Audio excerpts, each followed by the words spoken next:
ماں باپ کے تین عمل اپنے اولاد کی زندگی خطرے میں ڈالتی ہے۔ حضرت علی رضی اللہ عنہ سے ایک روایت، ایک عورت نے پوچھا، کیا ایسے بھی میرے کوئی عمل ہو سکتے ہیں جو میری اولاد کے لیے خطرے کا باعث بن سکتے ہو؟ تو حضرت علی نے فرمایا، ماں باپ کے تین ایسے کام جو کہ اولاد کو موت کے منہ تک لے جاتے ہیں۔ وہ تین عمل یہ ہیں: بسم اللہ الرحمن الرحیم۔ مسلم شریف کے حدیث میں یہ بات روایت ہے، حضرت محمد صلی اللہ علیہ وسلم نے فرمایا، اگر میں ماں باپ کو اس دنیا میں زندہ پاتا تو اگر میں عشاء کی فرض پڑھ رہا ہوتا، اگر میرے ماں باپ میں سے کوئی مجھے آواز دیتے تو میں نماز چھوڑ کر انہیں لبیک کہتا۔ ایک دفعہ حضرت علی رضی اللہ عنہ اپنے حجرے میں موجود تھے۔ ایک بوڑھی عورت آئی اور عرض کی، اے امیر المؤمنین، میری دو ہی اولاد ہیں، ایک بیٹا اور دوسری بیٹی۔ وہ دونوں ہی نافرمان ہیں، وہ دونوں اکثر بیمار رہتے ہیں۔ میری بیٹی کا رشتہ لینے کے لیے کوئی تیار نہیں، میرے بیٹے کا کوئی رشتہ دینے کو تیار نہیں۔ میں ایسا کون سا عمل کروں جس سے ان کی زندگی میں برکت آئے، وہ عمل انہیں نفع دے اور وہ میرے نافرمانی بھی نہ کرے، وہ صحت یاب ہو جائے؟ ایسا کون سا کام کرے؟ کیونکہ وہ دونوں نافرمان ہیں، میرا کہا نہیں مانتے۔ میرا بیٹا شراب دیگر گناہ بھی کرتا ہے، وہ دونوں دین اسلام سے مقادبت نہیں رکھتے۔ اے علی، مجھے کوئی ایسا عمل بتائیں جس سے وہ دونوں راہ راست پر آ جائے، دونوں کے رشتے بھی ہو جائے، وہ فرما بردار بن جائے، دونوں صحت مند بھی ہو جائے۔ حضرت علی نے فرمایا، اس عورت سے فرمایا، ماں باپ کے 5 ایسے گناہ جن کی سزا اولاد کو بھی ملتی ہے۔ وہ 5 عمل ایسے ہیں جس سے اولاد کا تعلق جڑ جاتا ہے۔ حضرت علی نے فرمایا، اگر ماں باپ یہ عمل کرتے ہیں، ان کے عملوں کی وجہ سے اولاد بھی اس جرم میں شریک کر دی جاتی ہے۔ اس خاتون نے پوچھا، 5 عمل کون سے ہیں؟ حضرت علی نے فرمایا، وہ 5 عمل یہ ہیں۔ نمبر 1، جس گھر میں والدین قرآن مجید کو سمجھنے کے باوجود اس کی تلاوت نہ کریں تو ایسے والدین تو اللہ کے عذاب کے مستحق ہوتے ہی ہیں، لیکن اس کی سزا ان کی اولاد کو بھی ملتی ہے۔ ایسے والدین کی اولاد نافرمان بے حیا ہو جاتی ہے۔ آپ اپنے گھروں میں دیکھیں، قرآن مجید جو کہ اللہ تعالیٰ کی آخری کتاب ہے اور محمد مصطفیٰ صلی اللہ علیہ وسلم پر نازل ہوئی، جو کہ قیامت تک کے مسلمانوں کے لیے ہدایت کا منبع ہے، لیکن افسوس ہم صرف رمضان میں قرآن کو پڑھتے ہیں یا پھر جب کوئی فوتگی ہو جائے۔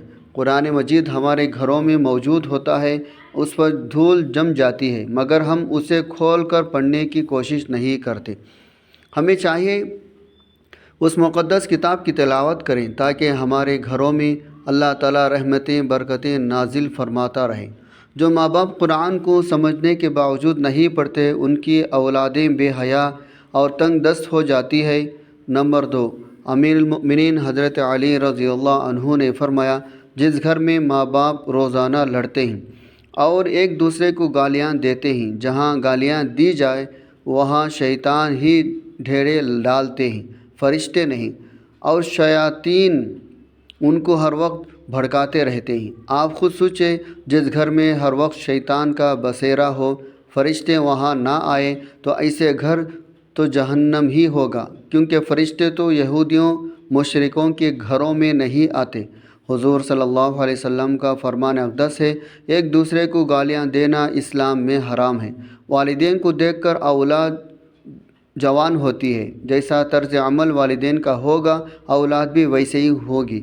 جن بچوں نے ساری عمر اپنے والدین کو لڑائی جھگڑے کرتی گالیاں دیتے دیکھا تو ایسی اولاد سے والدین کیسے توقع رکھ سکتے ہیں؟ ان کی اولاد فرما بردار ہوگی۔ اس لیے حضرت علی نے فرمایا، ماں باپ کو چاہیے دین اسلام میں بات چیت کے جو طریقے بتائے گئے ہیں ان پر عمل کرے تاکہ ان کے اولاد کی تربیت درست طریقے سے ہو۔ اس طرح آپ کے اولادیں نافرمان بے حیائی نہیں ہوگی۔ اپنے گھروں میں نیکی کی باتیں پھیلائیں، اپنے اولاد کو نیکی کا درس دیں۔ اپنے بیٹیوں کو حضرت فاطمہ زہرا اور حضرت عائشہ صدیقہ رضی اللہ عنہا کے واقعات بتایا کریں، ان کے طرز زندگی کے متعلق بتایا کریں تاکہ ہمارے بیٹیاں باحیا اور پردہ دار ہوں۔ نمبر 3، حضرت علی رضی اللہ عنہ نے فرماتے ہیں، ماں باپ کی بے پردگی کی وجہ سے ان کی اولادوں پر بیماریوں کا حملہ ہوتا ہے۔ حدیث صحیح بخاری میں حضرت ابو درداء رضی اللہ عنہ سے روایت ہے، نبی صلی اللہ علیہ وسلم نے فرمایا، پردہ عورت پر نت واجب ہے، جبکہ بے پردہ عورت پر جہنم واجب ہے۔ جس گھر میں بے حیائی، بے پردگی ہوتی ہے، اللہ کے فرشتے ایسے گھروں میں رہنے والوں کے لیے بد دعا کرتے ہیں۔ شیطان ایسے گھروں کو اپنے بسیرا بنا لیتے ہیں۔ جہاں بے پردگی عام ہو، اس گھر کے اولادیں بے حیا، نافرمان، غلط کاموں کا شکار ہو جاتی ہے۔ یہی نہیں بلکہ پریشانیوں، مصیبتیں ایسے اولاد کا مقدر بنتی ہے۔ یہ ان کے والدین کے بے پردگی کی وجہ سے ہوتا ہے۔ جس گھر میں بے حیائی ہوتی ہے، وہاں اللہ کے برکت رحمت نہیں ہوتی۔ ایسے ماں باپ کے اولادیں فتنوں بلاؤں سے محفوظ نہیں رہ سکیں گے، کیونکہ اللہ کے فرشتے جو ان فتنوں کو روکتے ہیں وہ تو اس گھر سے چلے جاتے ہیں۔ ایسے اولاد ماں باپ کی نافرمانی کرتے ہیں، ہمیشہ پریشانی مبتلا رہتی ہے۔ ماں باپ کو چاہے وہ پردے کا خاص خیال رکھے تاکہ ان کے اولاد بھی ان کی پیروی کرے۔ آپ نے مشاہدہ کیا ہوگا، آپ کے ارد گرد جو ماں باپ پردے کا خیال نہیں رکھتے، ان کی باتیں زبان ضد عام ہوتی ہے۔ اکثر عورتیں یہ کہتی ہوئی دکھائی دیتی ہے، پردہ دل کا ہونا چاہیے۔ تو ایسے عورتوں کو اللہ کے غضب سے ڈرنا چاہیے۔ کیا ان کا دل حضرت فاطمہ زہرا، حضرت عائشہ کے رضی اللہ عنہا کے دل سے زیادہ پاک ہے؟ اگر ان کے لیے پردے کا حکم تھا تو آج کے خواتین اپنے آپ کو کس جگہ پر دیکھتی ہے؟ ناظرین، اپنی بیٹیوں کو حضرت فاطمہ رضی اللہ عنہا کے واقعات بتائیں، انہیں بتائیں، ان کی رول ماڈل ہونی چاہیے۔ آپ کو حضرت فاطمہ رضی اللہ عنہا کا ایک واقعہ سناتے ہیں۔ شادی کے بعد نبی صلی اللہ علیہ وسلم حضرت فاطمہ گھر کر جا رہے تھے۔ راستے میں ایک نابینا صحابی بیٹھے ہوئے تھے، تو آپ راوی تعالی عنہا نے اپنے چہرے کو ڈھانپ لیا۔ نبی صلی اللہ علیہ وسلم نے کہا، بیٹی فاطمہ، یہ صحابی تو نابینا ہے، آپ نے کیوں چہرہ ڈھانپ لیا؟ حضرت فاطمہ رضی اللہ عنہا نے کہا، بابا جان، مجھے غیر محرم سے پردے کا حکم دیا گیا، نہ کہ ان افراد سے جن کو نظر آتا ہے۔ ناظرین، یہ یہودیوں کی چال ہے، جدت کے نام پر بے حیائی مسلم معاشرے کے اندر پروان چڑھانا۔ لہٰذا اس دور میں جتنا ہو سکے اپنے اولاد کو صحابہ اکرام، اہل بیت کی زندگیوں کے متعلق بتائیں۔ نمبر 4، حضرت علی رضی اللہ عنہ نے فرمایا، وہ والدین جو کہ کسی دوسرے کے اولاد کے بارے میں برا سوچتے ہیں، انہیں دیکھنا چاہیے، اگر وہ دوسروں کے اولاد کے بارے میں برا سوچیں گے تو ان کی اولاد بھی اس برے عمل سے بچ نہیں پائے گی۔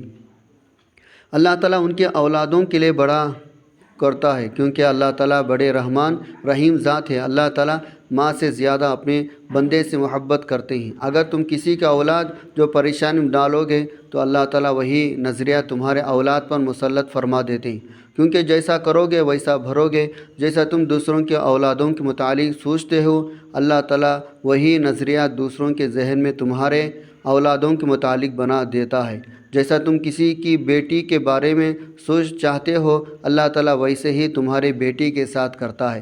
حدیث پاک کا مفہوم ہے، نبی صلی اللہ علیہ وسلم کے پاس ایک صحابی آئے، عرض کیا، رسول اللہ، فلاں صحابی عورت کو چھپ چھپ کر دیکھتے ہیں۔ تو آپ صلی اللہ علیہ وسلم نے اس صحابی سے فرمایا، اس صحابی کو بلا کر لاؤ۔ جب وہ صحابی آپ کی خدمت اقدس میں حاضر ہوئے تو آپ نے اس سے کہا، تم اپنے گھر کی حفاظت کی ذمہ داری چھوڑ گئے ہو کیا؟